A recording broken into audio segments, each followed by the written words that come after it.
Western Denton County in north-central Texas, northeastern Tarrant County in north-central Texas, until 9:15 p.m. Central Daylight Time. At 8:46 p.m. Central Daylight Time, a severe thunderstorm was located over Hearst, moving north at 35 miles per hour. Hazard, ping-pong ball-size hail and 60 miles per hour wind gusts. If I include this, no. Radar indicated There is no way. people and animals outdoors will be injured. Expect hail damage to roofs, siding, windows, and vehicles.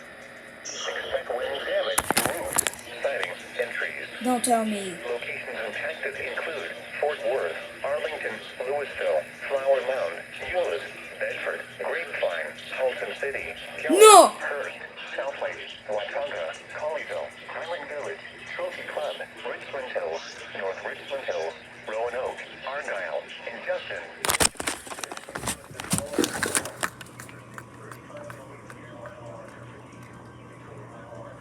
Oh my god. I see lightning with it. Between mile markers 452 and 454. Interstate 30 between mile markers 19 and 28. For your protection, get inside a sturdy structure and stay away from windows.